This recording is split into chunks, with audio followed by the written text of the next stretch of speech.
यदि आपको आज ये वीडियो मिला है तो आप प्लीज स्किप मत करना, क्योंकि यदि आप स्किप करोगे तो हो सकता है आप अपना एमबीबीएस सीट को खो दोगे। मैं क्यों बोल रहा हूँ, क्योंकि बहुत सारे लोग ये गलती करते हैं और अगर भी आपने भी ये चीज को नहीं समझा तो आप भी बहुत बड़ा गलती कर दोगे। इसीलिए आप इस वीडियो को जरूर अंत तक देखना। मैं आज पूरे आपको इस वीडियो में काउंसलिंग के रिगार्डिंग रजिस्ट्रेशन से लेके मॉप अप राउंड तक पूरे एक आसान भाषा में आपको पूरी डिटेल से समझाऊंगा काउंसलिंग कैसे होती है। ठीक है, उसके बाद आपको आगे डिसीजन लेना है कि कैसे काउंसलिंग खुद से करना है या किसी और के थ्रू, काउंसलर के थ्रू कराना है। बट लेकिन उससे पहले आप इस वीडियो को जरूर देखो पूरी तरीका से। सबसे पहले हम समझेंगे काउंसलिंग क्या होती है।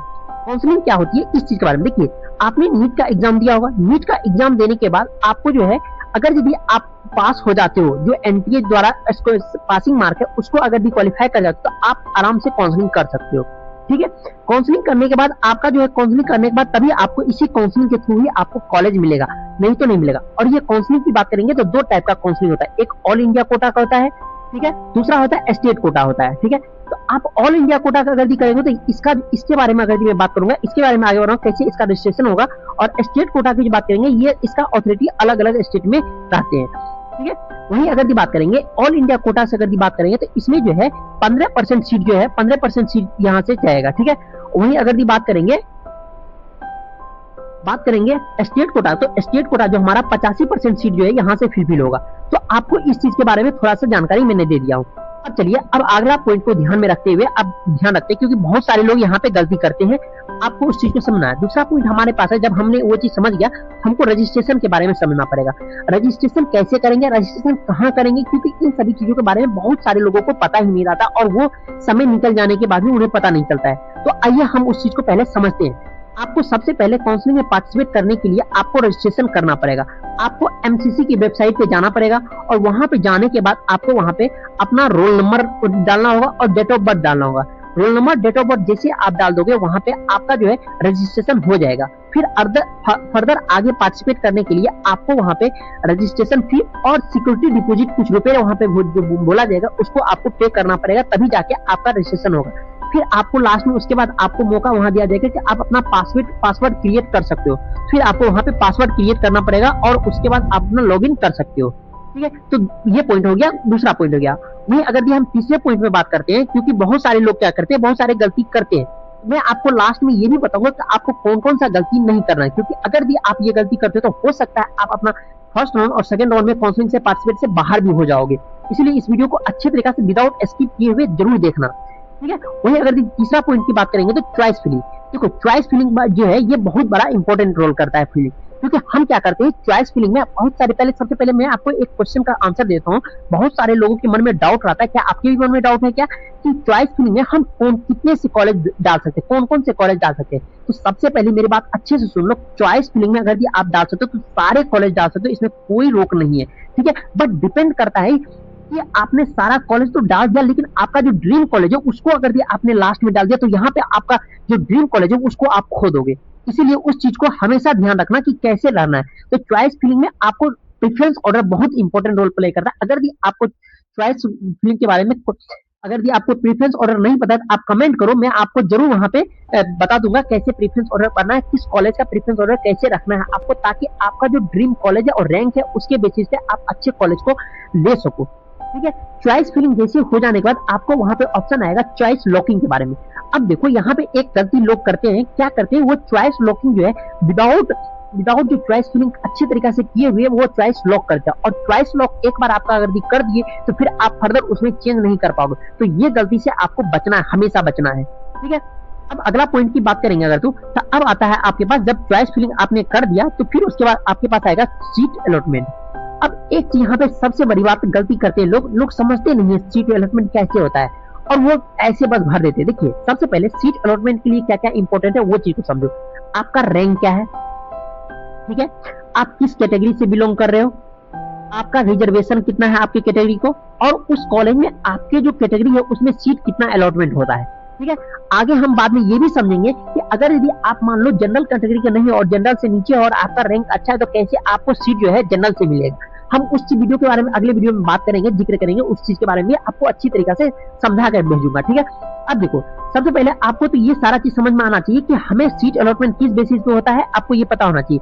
क्या चाहिए? रैंक, कैटेगरी और रिजर्वेशन, आपकी जो कैटेगरी का रिजर्वेशन कितना है उसके आधार पर। फिर उसके बाद अगर ये हम बात करेंगे, जब आपने यहाँ तक प्रोसेस कर लिया है, चॉइस फिलिंग भी कर लिया और सीट अलॉटमेंट हो गया, अब सीट अलॉटमेंट हो गया तो यहाँ आपके पास दो ऑप्शन आएगा। या तो आप अपने सीट जो अलॉटमेंट हुआ या तो उसको एक्सेप्ट करो, यदि आपका जो चाह रहे हो तो कॉलेज वो कॉलेज मिल गया तो आप उसको एक्सेप्ट करो और आगे बढ़ो। यदि आपको कॉलेज नहीं मिल रहा है, वो जो आपका जो ड्रीम कॉलेज वो नहीं मिल रहा है, तो आप फर्दर फिर आगे जाके आप क्या करते हो, वहां पे अपग्रेडेशन का रूल आता है, वो अपग्रेडेशन कर दोगे आपको वहां पे। और वहां पे जाने के बाद जैसे अपग्रेडेशन कर दिया, फिर आपको फर्दर जो है राउंड 2 में आप पार्टिसिपेट करना शुरू कर दोगे। अब सबसे बड़ी बात क्वेश्चन यहाँ पे ये आता है, राउंड 2 में कौन कौन पार्टिसिपेट कर सकता है, इस चीज के बारे में हम जानते हैं थोड़ा सा। देखिए, राउंड 2 के बारे में अगर हम बात करें तो राउंड 2 में जो है कौन कौन पार्टिसिपेट, वो लोग पार्टिसिपेट कर सकते हैं जिनको सीट अलॉट नहीं हुआ फर्स्ट राउंड में, या वे लोग कर सकते हैं जो लोग अपग्रेडेशन नहीं किए हुए। देखिए, कभी कभी एमसीसी का रूल बदल भी जाता है, क्योंकि 2023 से पहले था कि जो राउंड 1 में जो रजिस्ट्रेशन कर लिया वो उसी को राउंड 2 में भी अलॉट होगा कॉलेज। लेकिन कभी कभी ऐसा भी होता है कि आपको राउंड 2 में भी फ्रेश चॉइस फिलिंग, फ्रेश जो है रजिस्ट्रेशन का ऑप्शन दिया जाता है। तो उस कंडीशन में आपको वहां पे अपडेट रहना है कि कैसे क्या होता है, ठीक है, किस कैटेगरी को कब आपको राउंड 2 में भी काउंसलिंग में पार्टिसिपेट कर सकते हो। क्योंकि बहुत सारे लोगों का ये मानना रहता है कि हमें तो जो रैंक है उसमें तो फर्स्ट राउंड में तो नहीं मिल पाएगा, इसलिए हम सेकंड राउंड में करेंगे, या तो बहुत सारे लोग मॉप अप राउंड से ही शुरू करते हैं, ठीक है। तो आपको ये ध्यान रखना है। अब सबसे बड़ी बात, सबसे बड़ा कंफ्यूजन वाला जो है ये मॉप अप राउंड है, क्योंकि मॉप अप राउंड को समझना अगर ये आप समझ लोगे अच्छे तरीके से, तो हो सकता है आपका रैंक कम है या आपका कट ऑफ से थोड़ा सा भी कम हो, तो आपको हो सकता है आपको यहाँ पे मॉप अप राउंड में कॉलेज मिल जाएगा। क्योंकि मॉप अप राउंड को समझने के लिए आपको सबसे पहले क्या क्या चीज समझ आना चाहिए, उस चीज के बारे में आप एक बार समझो।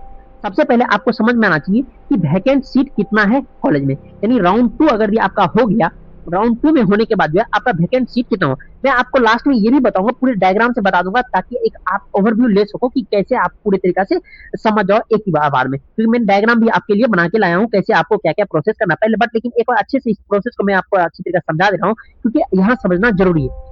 चलिए, तो देखिए, अब जो है यहाँ पे सबसे पहले देखेंगे वैकेंट सीट कितना, क्योंकि हर जो है अलॉटमेंट के बाद एमसीसी जो है वो क्या करती है, जो वैकेंट सीट हो या सीट मैट्रिक्स होता है उसको रिलीज करती है। उससे हमें ये पता चलता है कि किस कैटेगरी में किस कॉलेज में कितना सीट अभी भी वैकेंट है, ताकि हम उस चीज के लिए अप्लाई कर सके, ठीक है।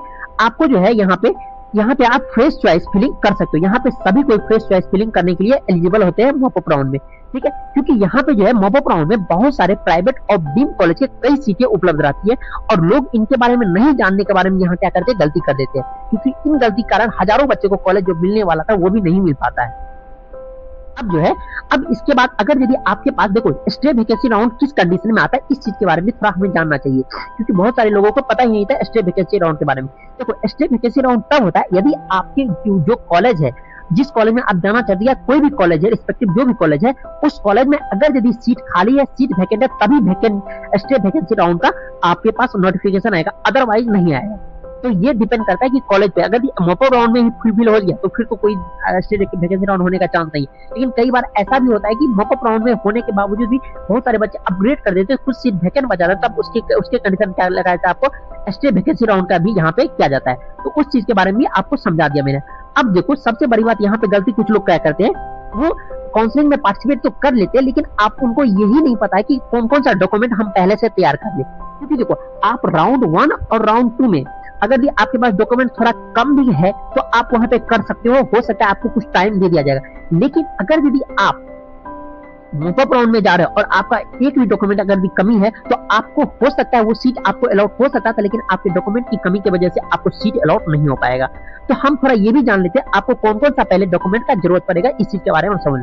सबसे पहले आपका जो नीट का स्कोर कार्ड है उस चीज को जरूरत पड़ेगा। दूसरा, एडमिट कार्ड आपको जो कि रिटर्न भी दिया होगा उसकी जरूरत पड़ेगा। 10th का मार्कशीट, आपको 12th का मार्कशीट पड़ेगा, और आईडी प्रूफ आपका जो भी है वो चीज आपको वहां पे मांगा जाएगा। साथ में आपको जो है कैटेगरी सर्टिफिकेट आपको ये भी मांगा जाएगा, क्योंकि आप किस कैटेगरी को वो भी आपको वहां पे पूछा जाएगा। क्योंकि आप कैटेगरी की जो आपको है अभी से पहले से बना लो, क्योंकि वो अप्लाई करके आपको टाइम लगेगा कुछ में आप। और उसके बाद आपको डोमिसाइल सर्टिफिकेट, और आपको सबसे बड़ी इंपॉर्टेंट है, आपने जो जहाँ फोटो खिंचवाया था जिस टाइप का जो नीट के एग्जाम रजिस्ट्रेशन के समय, उसी टाइप का पासपोर्ट साइज आपको 6 से 8 फोटो कम से कम होना चाहिए, जो कि वहां आपको जरूरत पड़ेगा। अब चलिए इन सभी चीजों के बारे में मैंने जो बोला था, बहुत सारे लोग बिगेस्ट मिस्टेक करते हैं, उस मिस्टेक के बारे में हम थोड़ा चर्चा कर लेते हैं। क्या करते हो, सबसे पहले आप रजिस्ट्रेशन जो करते हो वो क्या करते हो, लेट करते हो, जिसके कारण आपको प्रॉब्लम हो सकती है। आप चॉइस फिलिंग को क्या करते हो, सोचते हो लास्ट दिन चॉइस फिलिंग करेंगे, और लास्ट दिन चॉइस फिलिंग के कारण क्या होता है, आपने सारा चीज चॉइस तो फिल कर दिया, और चॉइस लॉक करने की जब बारी आती है तो वो आप करना ही छोड़ देते हो। तो हो सकता है अगर भी आप चॉइस लॉक नहीं करोगे तो वहां पे आपको प्रॉब्लम हो सकती है। वही बात रखिए डॉक्यूमेंट के बारे में, तो मैं बोल दिया हूँ कि डॉक्यूमेंट आपको हमेशा रेडी होना चाहिए, तभी आपको जो कॉलेज चाह रहे हो वो मिल सकता है, अदरवाइज आपको ये कॉलेज खोज सकते हो। चलिए आगे बात करेंगे, और आपको ड्रीम कॉलेज के लिए यही भरना पड़ेगा सिर्फ, अदरवाइज नहीं होगा। और सिक्योरिटी डिपॉजिट जो है उनको भी हम समझाएंगे, लेकिन उस चीज के बारे में आपको बाद में हम भी समझाएंगे। लेकिन इस चीज के आप देखिए, चलिए हम थोड़ा सा और चीज थोड़ा सा जान लेते हैं इस वीडियो में कि कैसे कैसे आपको स्टेप बाय, आपको मैंने पूरा चीज बता दिया हूँ, लेकिन आप स्टेप बाय एक बार समझ लो। सबसे पहले आपका रिजल्ट आएगा, रजिस्ट्रेशन होगा एमसीसी या स्टेट का, ठीक है। फिर फी आपको पेमेंट करना पड़ेगा, चॉइस फिलिंग होगा, चॉइस लॉकिंग का ऑप्शन आएगा, फिर उसके बाद सीट अलॉटमेंट हो जाएगा। सीट अलॉटमेंट होने के बाद आपके पास दो ऑप्शन आएगा, या तो सीट जो आप अलॉट हो गया वो आप सीट आप ज्वाइन कर ले रहे हो, या नहीं कर रहे हो तो फिर आपको वहां जाके कॉलेज में जाके वहां पे अपग्रेडेशन के लिए अप्लाई करना पड़ेगा, तब आप जाके सेकंड राउंड में हो जाएगा। और जो लोग को सीट नहीं अलॉट हो वो ऑटोमेटिक वो सेकंड राउंड में चले जाएंगे, ठीक है। सेकंड में, फर्स्ट राउंड में अगर भी आपने सीट ले लिया तो आपको वहां पे डॉक्यूमेंट वेरिफिकेशन होगा, रिपोर्टिंग करना पड़ेगा, ठीक है, और एडमिशन आपका हो जाएगा। अब यहाँ पे रिपोर्टिंग करने के बाद ही आप जो वहां पे अपग्रेडेशन के लिए ऑप्शन कर सकते हो। दूसरा है, अगर जो आपको सीट अलॉट नहीं हुआ तो आप नेक्स्ट राउंड में जाओगे, राउंड 2 में। फिर उसके बाद क्या होगा, फिर अगर आप राउंड 2 में जा रहे हो तो वो डिपेंड करता है कि यदि आपको फिर से रजिस्ट्रेशन भी करवाना पड़े तो रजिस्ट्रेशन कर सकते हो राउंड 1 में, और सीट अलॉट हो जाएगा, ठीक है। यदि आप लेना चाहो तो रिपोर्ट करो, नहीं कर फिर आगे राउंड 2 में पार्टिसिपेट करो। मॉपअप राउंड और स्टे वैकेंसी राउंड इस तरह फिर से आपका चलना पड़ेगा, ठीक है। अब देखो, सबसे पहले आपको आपका रैंक क्या है, कैटेगरी क्या है, रिजर्वेशन क्या है, सीट अवेलेबल क्या है, आप हमें कमेंट में एक बार जरूर बताओ, ताकि मैं एग्जैक्ट आपको बता सकता हूँ आपको कौन सा कॉलेज मिलने का चांस है। क्योंकि मैं बहुत दिन से एनालिसिस करते हुए आपको ये सारा चीज मैं बता सकता हूँ किस कॉलेज में। तो आप अपना जरूर कोशिश करो कमेंट में मुझे जरूर बताने के लिए कौन सा करेंगे। और आपको अगर भी चाहिए चॉइस प्रेफरेंस के लिए लिस्ट चाहिए तो आप हमें कमेंट करके बताओ, आपको मैं आप पूरी चॉइस ब्लॉकिंग के बारे में अच्छे से डिटेल से बताऊंगा। और अगले वीडियो में अगर आप किसी चीज के पार्टिकुलर चीज में रिलेटेड चाहते हो वीडियो बनाने के लिए तो आप बताओ, मैं आप उसके रिलेटेड भी वीडियो बनाऊंगा। और अगर आप चॉइस फिलिंग स्ट्रेटजी और फी ऑफ पेड काउंसलिंग या कट ऑफ एनालिसिस या स्टेट काउंसलिंग के डिटेल में चाहिए तो आप चैनल को जरूर सब्सक्राइब कर लीजिए, क्योंकि अगली वीडियो उसी पे आने वाली है। क्योंकि अगर भी आप चैनल को सब्सक्राइब नहीं करोगे तो हो सकता है आप अपना वो मिस कर दोगे। और एक सबसे इंपॉर्टेंट बात, आप जिस भी चैनल को फॉलो करो तो एक ही चैनल को फॉलो करो, क्योंकि आप 10 जगह जो जाओगे तो उसमें हो सकता है आपको जो चाहिए वो नहीं मिल पाएगा, और आप कहीं ना कहीं बहुत चीज मिस कर दोगे उसमें, और आपका काउंसलिंग में जो आपको कॉलेज मिलना था वो कॉलेज रुक जाएगा। इसी तरह के वीडियो पाने के लिए आप हमारे चैनल को जरूर सब्सक्राइब करो। और सबसे एक इंपॉर्टेंट बात, अगर यदि आप ड्रॉप ले रहे हो नीट 2027 के लिए तो आपके लिए एक सबसे इंपॉर्टेंट बात, क्योंकि बहुत सारे लोगों को ये पता ही नहीं होता है कि इस चीज के बारे में। क्योंकि देखिए, आप में एक और मेरा चैनल है जिसमें मैं यहाँ बताता हूँ कि आपको डेली लाइफ में डेली जो है क्या क्या चीजें ब्रेन पे क्या क्या काम करना है। क्योंकि देखो, अगर यदि आपको नीट एग्जाम क्रैक करना है तो सिर्फ आपको पढ़ने से एग्जाम नहीं क्रैक होगा, ये मेरा लिख के ले लो कहीं भी। आपको कुछ स्ट्रेटजी होता है, कुछ तरीका होता है, उस चीज को आपको फॉलो करना पड़ेगा, तभी जाके आपको चांस है कि अगले साल जो है आप मेहनत करने के बावजूद आपको कॉलेज मिल जाए। तो मैं उस चैनल पे आपको पूरी तरीके से वीडियो बनाता हूँ, उस पर आप आराम से जाके शॉर्ट्स की तरह वीडियो बनाता हूँ, ताकि आपको छोटी छोटी बातों को आप डेली लाइफ में अपना ध्यान रखो और आप अपनी उसको इम्प्रूवमेंट करना ना भूलो, ठीक है। मैं आपको उस चैनल का लिंक भी आपको इस वीडियो के डिस्क्रिप्शन में दे दूंगा, आप जरूर वहां पे एक बार जाके विजिट करो। अगर अच्छा लगे तो आप उस चैनल को भी लाइक करो, सब्सक्राइब करो, और नहीं लगे तो फिर आप आराम से वहां से लीव कर सकते हो। चलिए मिलते हैं अगले वीडियो में। और अगर आपको किसी और पार्टिकुलर वीडियो चाहिए तो आप हमें कमेंट में बताओ, हम उस चीज के रिगार्डिंग भी वीडियो बनाते हैं। चलिए मिलते हैं आगे, बाय।